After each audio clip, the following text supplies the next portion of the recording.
በፋኖ ኃይሎችና በአገዛዙ ጦር መካከል የሚካሄዱ አውደ ውጊያዎች ተጠናክረው በቀጠሉበት በዚህ ጊዜ በጎንደር ቀጠናዎች ወሳኝ የፋኖ አመራሮችን ኢላማ ያደረገው ዘመቻ 8ኛ ቀኑን አስቆጥሯል። ውጊያው ከማዕከላዊ ጎንደር ወደ ምዕራባዊ የጎንደር ቀጠናዎች ተዛምተዋል። በሁሉም አውደ ግንባሮች የፋኖ አመራሮች ኢላማ መሆናቸው ታውቋል። ዝርዝር የውጊያ መረጃውን ትሰሙታላችሁ። በከበባ መደምሰስ፣ በሽምቅ የደፈጣ ጥቃት፣ ተናጠላዊ ጥቃት፣ ስቦ ማስከዳትና የወገን ኃይል ግንባታ ላይ የሚገኙት የፋኖ ኃይሎች በበርካታ አውደ ውጊያዎች ወታደራዊ ድሎችን ማስመዝገባቸውን እንደቀጠሉ ነው። በጎጃም የተፈጸመው ወታደራዊ ጀብድ ቀጥታ ከግንባር ይቀርባል። በአማራ ላይ በቀጠለው ጦርነት የሕክምና ባለሙያዎች የከፋ ጥቃት ተጋላጭ ሆነዋል። እገታና አፈናው የበረታባቸው የሕክምና ባለሙያዎች በየቦታው ሕይወታቸውን እያጡ መሆኑ ተሰምተዋል። የጎንደር እናቶች ሐኪሜን አገቱት ሲሉ መቀነታቸውን ታጥቀው አደባባዩ ላይ ለተቃውሞ ሰልፍ ወጥተዋል። ፋኖ ተግባራዊ ምላሽ እንዲሰጥ ተጠይቋል። አብራችሁን ስትዘልቁ ትሰሙታላችሁ። ህወሓት ተጨማሪ የክተት ጥሪ አቅርቧል። አዲስ የጦር ስምሪትም አድርጓል። በራያ ግንባር የህወሓትና የብልጽግና ጦር በአዲስ መልክ ተፋጠዋል። ህወሓትም ብልጽግናም ጦራቸውን ማስጠጋታቸውን የጦርነት ዳመናውን ጨምሮታል። ጦሩ የተፋጠጠው ከጀኔራሉ ስልጣን መራዘም ጋር በመያያዙ ቢሆንም ጀኔራሉ ወደ መቀሌ ተመልሰዋል። በጉዳዩ ላይ ወሳኝ ወታደራዊ መረጃዎችን ይዘናል። የኢራን አሜሪካ ስምምነት 24 ሰዓት ሳይሞላው ኢራን ሆርሙዝን መልሳ ዘግታለች። ለዘጋችው ሰርጥ አማራጭ መንገድ ሰጥታለች። በሌላ በኩል ለ40 ቀን የተዘጋው አላስቃ መስጊድ ተከፍቷል። እስራኤል በጦርነቱ የብሔራዊ የአደጋ ጊዜ ገደብ አንስታለች። ትራምፕ ደግሞ አዲስ ጦርነት እያዋለዱ ነው። ለሰዓቱ የመረጥንላችሁ ዜና ትንታኔያችን ነው። ሰላም ጤና ስጥልን ውድ የጣና ቲቪ ተከታታይ ቤተሰቦቻችን፣ አብራችሁን ስትቆዩ እነዚህንና ሌሎች ዝርዝር መረጃዎችን ታደምጣላችሁ። የጣቢያችን የሰዓቱ ዜና መረጃና ዜና ትንታኔዎቻችን እነሆ ተጀምረዋል። እስከ መጨረሻው አብራችሁ እንድትቆዩ አክብሮታዊ ግብዣችን ነው። በጎንደር የፋኖ አመራሮችን ኢላማ ያደረገ ውጊያ 7ኛ ቀኑን አስቆጥሯል። ውጊያው ከማዕከላዊ ጎንደር ወደ ምዕራባዊ የጎንደር ቀጠናዎች ተዛምተዋል። በሁሉም አውደ ግንባሮች የፋኖ አመራሮች ኢላማ መሆናቸው ታውቋል። በፋኖ ኃይሎችና በአገዛዙ ጦር መካከል የሚካሄዱ አውደ ውጊያዎች ተጠናክረው በቀጠሉበት በዚህ ጊዜ በጎንደር ቀጠናዎች ወሳኝ የፋኖ አመራሮችን ኢላማ ያደረገው ዘመቻ 8ኛ ቀኑን አስቆጥሯል። የህልውና ትግሉ ፈርቀዳጅ የፋኖ አመራር ከሆኑት ውስጥ የህይወት ዘመን ታጋይ ራስ አርበኛ ደረጃ በላይን ጨምሮ እነ አርበኛ ሰለሞን አጠና፣ አርበኛ ሸረብ ይገኙበታል የተባለው የማዕከላዊ ጎንደር ቀጠናዎችን ማዕከሉ ያደረገው ውጊያ በከባድ መሳሪያዎች ጭምር ታግዞ በመካሄድ ላይ መሆኑን ከአካባቢው ምንጮች ሰምተናል። 8ኛ ቀኑን ያስቆጠረው ይህ ውጊያ በፋኖ ኃይሎች በኩል የክፍለ ጦር አመራሮች ጭምር የህይወት መስዋዕትነት የከፈሉበት ሲሆን በአገዛዙ በኩል የጥይት ማብረጃ ያደረገውን የሚልሻ ኃይል ጨምሮ በርከት ያሉ የጥምር ጦሩ አባላት የህይወትና የአካል ጉዳት ማስተናገዳቸው እንደቀጠለ ነው። በ8ኛ ቀን የውጊያ ውሎ በምዕራብ ደንቢያ ቀጠናዎች 3 የአውደ ውጊያ ግንባር መዋሉን ከአካባቢው ምንጮች ሰምተናል። ስምራ፣ ወርቀ ደሞና ሳንኪስ አካባቢዎች በተካሄዱ ተከታታይ ውጊያዎች ከፍተኛ የተባለለት ሰብአዊና ወታደራዊ ቁሳዊ ውድመት ደርሷል የተባለው ከጭልጋና ከጨዋሂት በ3 አቅጣጫ ወደ እነዚህ አካባቢዎች ከገባው የአገዛዙ ጦር ጋር በከባድ መሳሪያ የታገዘ ውጊያ ተካሂዷል ያሉት የፋኖ ምንጮች አገዛዙ ያስተናገደውን መጠነ ሰፊ ኪሳራ ተከትሎ የውጊያ እውነታ ይቀይራል ያለውን የኮማንዶ ጦር ማስገባቱን፣ ሆኖም ለጎንደር ከተማ ቅርብ በሆኑት በምዕራብ ደንቢያ ቀጠናዎች ያሉት ስምራ፣ ወርቀ ደሞና ሳንኪስ አካባቢዎች የፋኖ የድል ማዕከል ሆነው እንደሚገኙ የፋኖ ምንጮች አረጋግጠዋል። በተመሳሳይ በዚሁ ቀጠና በማዕከላዊ ጎንደር አለፋ ወረዳ አጸደ ማርያም ከተማ ለተከታታይ ቀናት ውጊያዎች በመካሄድ ላይ ነው ተብሏል። አጸደ ማርያም ለወራት በፋኖ ኃይሎች እጅ የከረመች ሲሆን ይህ ዜና በተጠናቀረበት ሰዓት የአገዛዙ ጦር ወደ ከተማዋ ዘልቆ መግባቱ ታውቋል። በዚህ ቀጠና የፋኖ አመራሮችን ኢላማ ያደረገው የአገዛዙ ዘመቻ ለማሳካት በሚል የመከላከያ ልዩ ኃይል ወይንም የዘገየ ውጊያ ወደ ድል ይቀይራሉ ተብሎ የታመነባቸው ኮማንዶዎች ወደ ጎንደር እንዲገቡ መደረጉን ሰምተናል። ጎንደር ዙሪያ ወረዳ ከቁልቋል በር እስከ ደንቢያ ሮቢት፣ ከጣና እስከ አርባይቱ እንስሳ፣ ከወይና ጣና እስከ ማክሰኘት መንዝሮና ጠዳ አካባቢ ድረስ ከፍተኛ የኃይል ስምሪት ያደረገው የአገዛዙ ጦር 2 አይነት የውጊያ ስልት በመጠቀም ላይ ይገኛል የተባለው በአንድ በኩል በቀን በብርሃን በሚካሄድ ውጊያ በሜካናይዝድ የውጊያ ድጋፍ ሽፋን ልዩ ኮማንዶን ያሰለፈ ሲሆን ሁለተኛው የውጊያ ስልቱ ደግሞ የጸረ ሽምቅ ኮማንዶ ስልጠና የወሰዱ የመከላከያ ልዩ ኃይል አባላት ለሌሊት ኦፕሬሽን እየተጠቀመ መሆኑ የጣና ወታደራዊ ምንጮች ጠቁመዋል። በዚህ ያልተወሰነው የአገዛዙ ጦር አጥፍቶ ጠፊ ድሮኖችን ጨምሮ አጥቅተው የሚመለሱ የሰው አልባ አውሮፕላን ለውጊያ ድጋፍ ማሰለፉን ሰምተናል። በተለይ በምዕራብ ጎንደር ቀጠናዎች የሚገኙ የፋኖ አመራሮችን ኢላማ ያደረጉ የድሮን ቅኝቶች ተጠናክረው መቀጠላቸውን ለጣና በደረሳት ወታደራዊ መረጃ ላይ ተመላክተዋል። በዚሁ ቀጠና የፋኖ ኃይሎች በምዕራብ ጎንደር መተማ ወረዳ በፈጸሙት የደፈጣ ጥቃት በአገዛዙ ወታደራዊ ፓትሮሎች ከፍተኛ ጉዳት መድረሱን የገለጹት የፋኖ ምንጮች ፋኖ ከመሻ ወደ ወዲ አንበሶ በሚንቀሳቀሱ ወታደራዊ ፓትሮሎች ላይ ስኬታማ ጥቃት መሰንዘሩን ነው ያስታወቁት።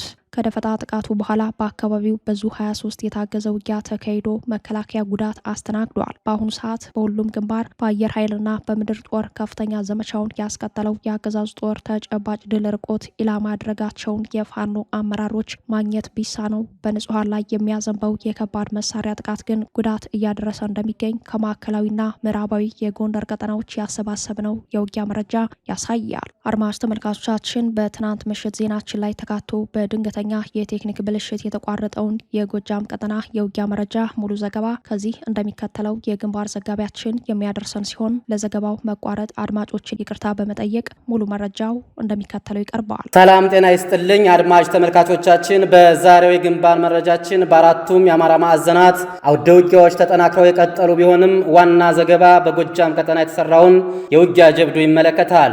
ዛሬ በጎጃም ሰማይ ስር ታምር ተሰርቷል። ከአንድ ሻለቃ በላይ ያገዛዙ ጦር የተደመሰሰበት የአውደ ውጊያ መካሄዱን የአፋብን ቴዎድሮስ ዕዝ የግንባር መረጃ ያሳያል። የፋኖ ኃይሎች የሰዴ ወረዳ መቀመጫ ሰዴ ከተማን መቆጣጠራቸውን በይፋ ያሳወቀው የአማራ ፋኖ ብሔራዊ ንቅናቄ ቴዎድሮስ ዕዝ ነው። ውጊያው የዕዙ 201ኛ ኮርና 206ኛ ኮርን በማቀናጀት የተመዘገበ ድል እንደሆነ በግንባር መረጃው ላይ ተመላክቷል። የምስራቅ ጎጃም ዞን ሰዴ ወረዳ መቀመጫ ሰዴ ከተማንና ሙሉ ወረዳዋን በቁጥጥር ስር በዋለበት አውደ ውጊያ የአገዛዙ ወታደራዊ ካምፕ ሙሉ በሙሉ በመለምሰስ የሰዴ ከተማን ማህበረሰብ ከአገዛዙ ነፃ ማድረግ ተችሏል ነው ያለው የአፋብን ቴዎድሮስ ዕዝ። ውጊያውን በቴዎድሮስ ዕዝ ወታደራዊ አመራሮች በ201ኛ ኮር እና በ206ኛ አመራሮች በተናበበ መልኩ በመምራት የአገዛዙ ጦር ቅስም እንደሚመለከተው ተሰብሯል። ፋኖ ለዓላማው ታማኝ ቆራጥና ውጊያ አዋቂ በመሆኑ በአገዛዙ በበኩሉ ድሮን በመጠቀም ከተማዋን ላለመልቀቅ ቢሞክርም ሳይወድ በግዱ ሊለቅ ችሏል። በአፋብን ቴዎድሮስ ዕዝ በአገዛዙ ጦር ላይ የሞራል የስነ ልቦና የውጊያ ጥበብ የፖለቲካ የበላይነቱን በማረጋገጥ ድሮንና መድፍ ሳይበግረው የሰዴ ወረዳን ህዝብ ከአገዛዙ ጭቆና ነፃ በማውጣት የሰላም አየር እንተነፍስ ማድረግ ችሏል።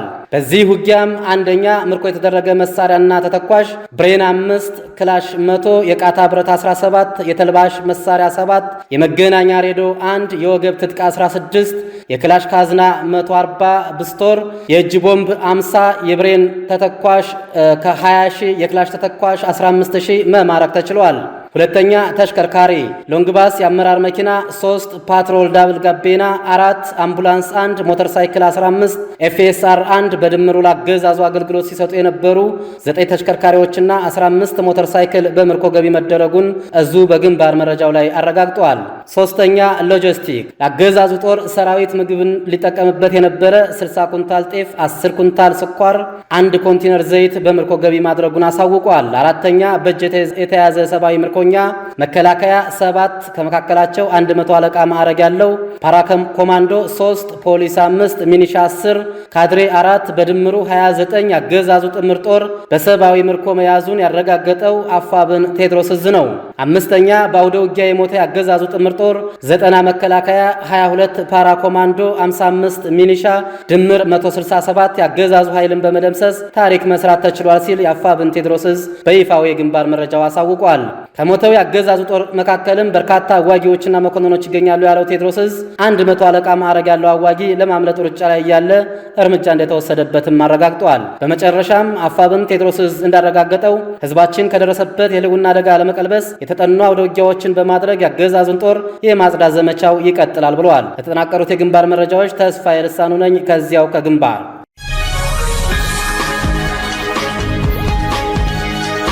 በአማራ ላይ በቀጠለው ጦርነት የሕክምና ባለሙያዎች የከፋ ጥቃት ተጋላጭ መሆናቸው ተነገረ። እገታና አፈናው የበረታባቸው የሕክምና ባለሙያዎች በየቦታቸው ሕይወታቸውን እያጡ መሆኑ ተሰምተዋል። በአማራ ሕዝብ ላይ በቀጠለው ጦርነት የሕክምና ባለሙያዎች የከፋ ጥቃት ተጋላጭ መሆናቸውን ተከትሎ የባለሙያዎቹ ጥቃት የወላድ እናቶች፣ የህፃናትና የህሙማን ታካሚዎች በጥቅሉ የማህበረሰብ ጥቃት ሆኗል። በተለያዩ የአማራ አካባቢዎች የሚገኙ ሐኪሞች በአንድ በኩል አገዛዙ የአማራ ሰብአዊ ጭንቅላቶችን ለመምታት በሚከተለው የምሁራን ዘር ማጥፋት ወይንም ኢንተሌክቹዋል ጄኖሳይድ የአካል ጥቃት ተጋላጭ ሲሆኑ፣ በሌላ በኩል በፋኖ ስም በሚነግዱ ወንበዴዎች የእገታ ሰለባ ሆነዋል። ለፋኖ ኃይሎች የህክምና ድጋፍ ትሰጣላችሁ በሚል ከስራ ቦታቸው በአገዛዙ ጦር ታፍነው ደብዛቸው የጠፋ የህክምና ባለሙያዎች ቁጥር ከፍተኛ መሆኑን ከተለያዩ የአማራ አካባቢዎች የጣና ዘጋቢዎች ያሰባሰቡት መረጃ ያሳያል። ከሰሞኑ በጎንደር ደባርቅ ሆስፒታል የህክምና ባለሙያዎችና ታካሚዎች የጋራ ሰልፍ መውጣታቸውን የጣና የደባርቅ ወኪል ያደረሰን መረጃ ያሳያል።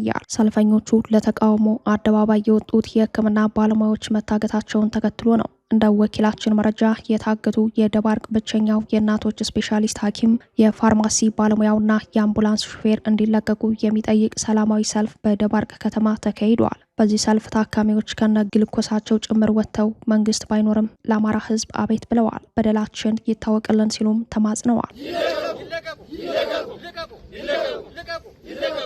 የታገቱት ባለሙያዎች ብቻ አይደሉም። የታገተው የደባርቅና የአካባቢው ህዝብ ነው። ባለሙያዎቻችን የቤተሰባችን አባላት ናቸው። መልሱልን። በዚህ ሰልፍ ላይ የተገኙት የደባርቅ ሆስፒታል የህክምና ባለሙያዎች ብቻ ሳይሆኑ የሆስፒታሉ ታካሚዎች፣ አስታማሚ ወገኖችና በከተማው ተሰሚነት ያላቸው የሀገር ሽማግሌዎችና የሃይማኖት አባቶች ጭምር መሆኑን ታዝበናል። ከሰሞኑ በዚሁ ሆስፒታል የሚሰሩ 3 ባለሙያዎች መታገታቸውን ተከትሎ የሆስፒታሉ ማህበረሰብና የከተማው ህዝብ በከፍተኛ ቁጣ ላይ ይገኛል። በተለይም የደባርቅ ጠቅላላ ሆስፒታል ይህ ነው የሚባል ስፔሻሊስት ሐኪም የሌለ ሆስፒታል በመሆኑ አንደኛው ታጋች የማህፀንና ጽንስ ስፔሻሊስት ሐኪም መሆኑ እገታ ወላድ እናቶችን በሙሉ የሚጎዳ ማህበራዊ ቀውስ የሚያስከትል መሆኑን የሐኪሞች ቡድን አስረድተዋል። በብዙ ጥረት የክልሉ ጤና ቢሮ የመደበልንን የማህፀንና ጽንስ ስፔሻሊስት ሐኪም ወደ ሆስፒታሉ ሲመጣ ከመድኃኒት አመላላሽ ፋርማሲ ባለሙያና ከአምቡላንስ ሹፌር ጋር በወገራ ወረዳ 44 ተብሎ ከሚጠራው አካባቢ የታገቱ መሆኑን እናሳውቃለን ያሉት የሰልፉ አስተባባሪዎች ይህ እገታ በማንም ይፈጸም በማን እገታው ለደባርቅ ጠቅላላ ሆስፒታል ተገልጋይ ህዝብ መድኃኒት እንዳያገኝ ያለመ ነው ብለዋል። ወላድ እናቶችን የሚያክም ስፔሻሊስታችን ታግቷል። የመድኃኒት አቅራቢ ባለሙያው መድኃኒት ሲያመጣ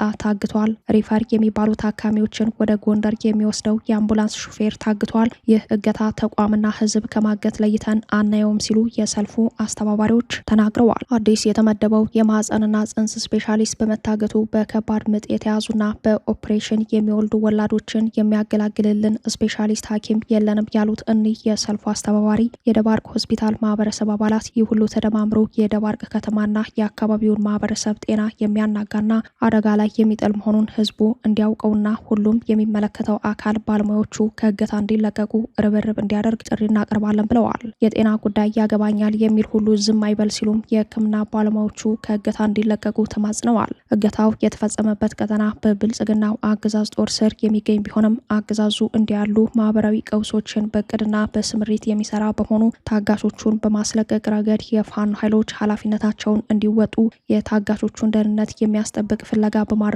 የህዝብ አጋርነታቸውን እንዲያረጋግጡ ሌሎች ወገኖች ጥሪያቸውን አቅርበዋል። በወገራ ደባርቅ፣ በአጠቃላይ ሰሜናዊ የጎንደር ቀጠናዎች የሚንቀሳቀሰው የአፋብን ጎንደር ጠቅላይ ግዛት በላይ እዝ ድርጊቱን አውግዞ በወንጀለኞች ላይ ክትትል እንደሚያደርግ በጉዳዩ ላይ ማብራሪያ ይሰጥበታል ተብሎ ይጠበቃል።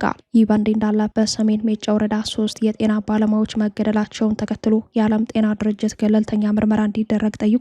በጎጃም ሰሜን ሜጫ ወረዳ መጋቢት 24 2018 3 የጤና ባለሙያዎች ማንነታቸው ባልታወቁ አካላት መገደላቸውን ተከትሎ ነው የዓለም ጤና ድርጅት ገለልተኛ ምርመራ እንዲደረግ የጠየቀው። ከሟቾቹ መካከል 2ቱ በአብዮት ፋና የመጀመሪያ ደረጃ ጤና ጣቢያ በነርስነትና በባለሙያነት ያገለግሉ የነበረ ሲሆን 3ኛው ባለሙያ ደግሞ በግል የጤና ተቋም ውስጥ ሲሰሩ እንደነበር ታውቋል። የዓለም ጤና ድርጅት ዋና ዳይሬክተር ዶክተር ቴድሮስ አድሃኖም በጉዳዩ ላይ በሰጡት መግለጫ በጤና ባለሙያዎቹ ላይ የተፈጸመውን ግድያ በጥብቅ አውግዘዋል። ዋና ዳይሬክተሩ አክለው የጤና ባለሙያዎች በማንኛውም ሁኔታ ጥበቃ ሊደረግላቸው እንደሚገባ በማሳሰብ በተፈጸመው ግድያ ላይ አስቸኳይ ገለልተኛ ምርመራ እንዲደረግ ጠይቀዋል።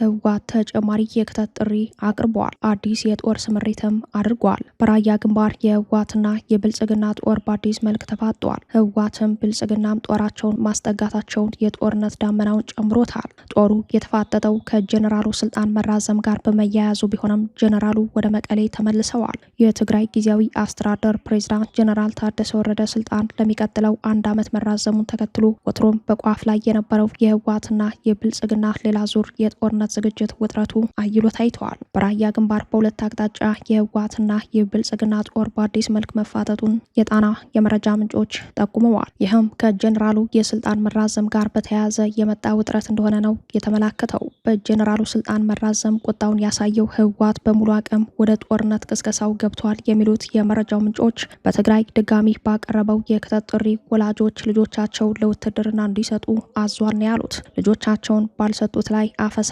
ይካሄዳል የሚል መረጃ መውጣቱ በወላጆች ላይ ስጋት ደቅኗል። በክተት ጥሪው በውድም በግድም የሰበሰቧቸው ወጣቶችን አድዋ አካባቢ ባቋቋመው አዲስ ወታደራዊ ካምፕ ላይ እያከማቸ ነው ተብሏል። ከዚህ ጋር ተያይዞ ከመቀሌ ወደ አዲስ አበባ የመጡት ጀኔራል ታደሰ ወረደ ወደ ትግራይ ለመመለስ አስክቷቸው የነበረ ቢሆንም ትናንት እኩለ ቀን ላይ ወደ መቀሌ መመለሳቸውን ሰምተናል። ሆኖም ጀኔራሉ ገና ከአዲስ አበባ ሳይወጡ ህወሓትና ብልጽግና በራያ ግንባር ጦራቸውን በማስጠጋት ሁለቱም ኃይሎች ጦራቸውን በተጠንቀቅ እንዲቆም ማዘዛቸው የጦርነቱ ዳመናውን ይበልጥ ጨምሮታል የተባለው። ህወሓት በራያ ግንባር ወደ ብልጽግና መከላከያ ቀጠና በሁለት አቅጣጫ ጦር ሲያስጠጋ፣ ብልጽግና በበኩሉ ከደቡብና ማዕከላዊ ኢትዮጵያ ተጨማሪ ጦሩን ወደ ሰሜን ግንባር በማንቀሳቀስ ላይ ስለመሆኑ በወታደራዊ መረጃው ላይ ተመላክተዋል። በተመሳሳይ ህወሓት ከራያ አላማጣ ወደ ቆቦ አቅጣጫ ጭምር ጦር በማስጠጋት ተፋጧን የተባለው። እንደ መረጃው ምንጮች አንደኛው የህወሓት ጦር የተጠጋው ኩቢ ቀረንሳ በተባለው አካባቢ ነው። ሁለተኛው ሰሌን ውሃ ወደ ገደራና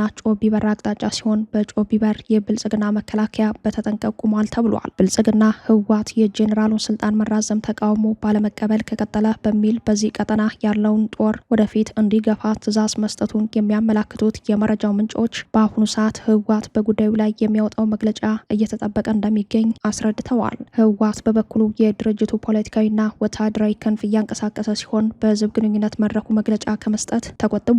ባለፉት 48 ሰዓታት በጉዳዩ ላይ መግለጫ ከመስጠት ይልቅ አድፍጦ በመስራት ላይ እንደሚገኝ ነው የተገለጸው። በተለይም ከጦርነቱ በፊት የነበረውን የክልሉን የወረዳና የከተማ አስተዳደር የምክር ቤት ስብሰባ የጀኔራል ታደሰ ወረደን መዋቅር አየር ላይ ለማንሳፈፍ የፖለቲካ ተልእኮዎችን በመስጠት ላይ መሆኑን የሚገልጹት ምንጮች ታደሰ በመንግስት ላይ መንግስት ሊሰየምባቸው ይችላል ሲሉ ቀጣዩን ተጠባቂ ሁነት ይገምታሉ። የሆነው ሆኖ በራያ ቀጠናዎች በተለይም በቆላማው ክፍል በአፋር አቅጣጫ በጮቢ በር የሚገኘው መከላከያና በራያ ቆቦ ላስታ መገንጠያ የሚገኘው ሚሊሻ በብልጽግና አዲስ ትዕዛዝ ከተሰጣቸው መካከል ይገኙበታል። ህወሓትም ተመሳሳይ ወታደራዊ ስምሪት እንደሰጠ ይህንን የግንባር ስምሪትም ሜጀር ጀነራል ዮሐንስ ወልደ ጊዮርጊስ ጆን መዲድ እንደሚመሩት ነው ለጣና በደረሳት ወታደራዊ መረጃ ላይ ተመላክተው።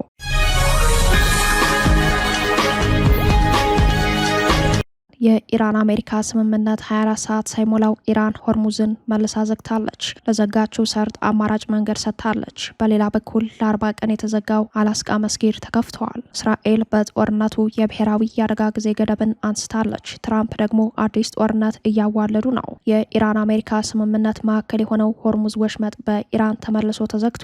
የመርከቦች መተላለፊያ ወሽመጥ በ15 ቀናት የተኩስ አቁም ስምምነት በተከፈተ ሰዓታት ውስጥ ኢራን መልሳ የዘጋችው እስራኤል ሊባኖስን እየደበደበች በመቀጠሏ ነው የሚል ምላሽ በመስጠት የዓለምን ጉሮሮ መልሳ ዘግታለች። በሊባኖስ ውስጥ የገዘፈው ወታደራዊ አቅም ያለው ሄዝቦላህን የምታስታጥቀውና የምታደራጀው ኢራን ከስምምነቱ ውስጥ ማካተቷ በአደራዳሪዋ ፓኪስታን ጭምር ቢነገርም ከቴልአቪቭ ተቃራኒ መግለጫ ተሰጥቷል። እስራኤል የተኩስ አቁም ስምምነቱን በተመለከተ ባወጣችው መግለጫ በአሜሪካና ኢራን መካከል የተደረገውን የተኩስ አቁም ስምምነት አከብራለሁ፣ ነገር ግን ይህ የተኩስ አቁም ስምምነት በሊባኖስ የሚፋለመኝ ሄዝቦላህን ኢራን የማይመለከት በመሆኑ ማጥቃቴን እቀጥላለሁ ማለቷ ይታወሳል። እንደዛተችውም በትናንትናው ዕለት በሊባኖስ የሄዝቦላ ይዞታዎች ናቸው ባለቻቸው የደቡብ ሊባኖስ ቦታዎች ላይ ከባድ የአየርና የድሮን ጥቃት ሰንዝራለች። ይህንን ተከትሎ ኢራን በሰጠችው ምላሽ የተኩስ አቁም ስምምነት እኔን ብቻ ሳይሆን አጋሮችን ጭምር የሚመለከት መሆኑ መታወቅ አለበት፣ ካልሆነ ግን ሆርሙዝን መልሼ ይዘጋለሁ፣ ወደ እስራኤልም እተኩሳለሁ የሚል ምላሽ መስጠቷን ተከትሎ ውጥረት ተፈጥሯል። ኢራን ለሆርሙዝ ሰርጥ አማራጭ መንገድ መስጠቷም ታውቋል። የኢራን ባህር ኃይል በሆርሙዝ ሰርጥ ደህንነቱ የተጠበቀና አማራጭ የጉዞ መስመር የሚያመላክት ካርታ ይፋ አድርጓል። መርከቦች ኢራን በሰርጡ ከቀበረቻቸው ፈንጂዎች እንዲጠበቁ ለማድረግ ካርታው ይፋ መደረጉን የባህር ኃይሉ አስታውቋል። የጉዳዩ ተንታኞች ኢራን መርከቦች እንዲከተሉት ያወጣችው አማራጭ የደህንነት መስመርና ካርታው ሌላ የቁጥጥር መንገድ መሆኑን ያስረዳሉ። ቴህራን ሰርጡን ሙሉ በሙሉ ከመዝጋት ወደ ቁጥጥር መሻገሯንና በብልሃት ሰርጡን በእጇ የማቆየት አካሄድ ጀምራለች የሚሉት ተንታኞች አማራጭ መስመሩ በኢራን ውጭ ጉዳይ ሚኒስተርና በአብዮታዊ ዘቡ በኩል ይፋ መደረጉ ደግሞ በሀገሪቱ ላይ የፈጠረውን ግዙፍ ተጽዕኖ የሚያሳይ ነው ብለውታል። መስመሩ አንድ ወጥና ሁሉም በሰርጡ የሚያልፉ መርከቦች ራሳቸውን ከፈንጂ አደጋ ለመጠበቅ ሊከተሉት የሚገባ መሆኑን አብዮታዊ ዘቡ ገልጿል። ይህ በእንዲህ እንዳለ ለ40 ቀናት የተዘጋው አላስቃ መስጊድ ተከፍተዋል። እስራኤል በጦርነቱ የብሔራዊ የአደጋ ጊዜ ገደቦችን ማንሳቷ ታውቋል።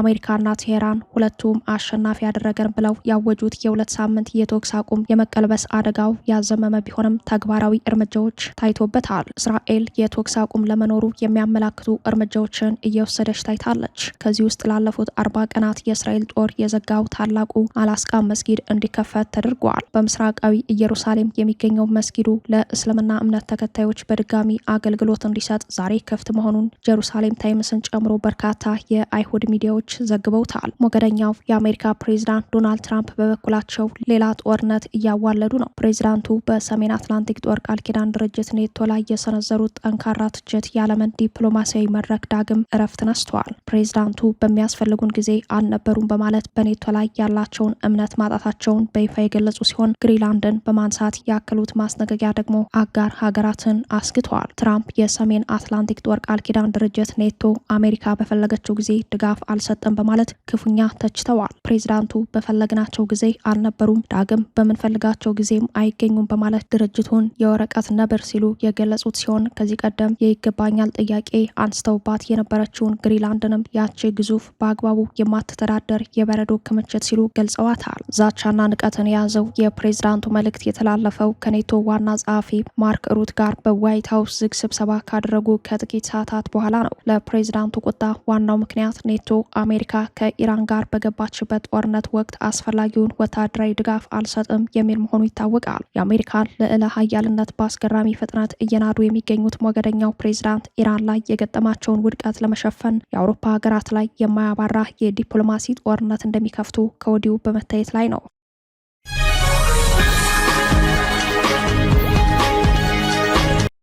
ክቡራትና ክቡራን ቤተሰቦቻችን ለሰዓቱ የተሰናዱት መረጃዎቻችን እየተከታተሏቸዋቸውን ይመስሉ ነበር። አብራችሁን ስለቆያችሁ ልባዊ ምስጋናችን ይድረሳችሁ እያለን የጣና ቲቪ ወቅታዊ ዜናዎች፣ ትንታኔዎችና ልዩ ልዩ ፕሮግራሞች እንዲደርሷችሁ ቻናላችን ሰብስክራይብ በማድረግ ቤተሰብ ይሁኑ። በተሳትፎ የትግል ሚዲያው እንዲያጠናክሩ ጥሪያችን አቀርባል። ጣና ቲቪ ከሀቅ ጋር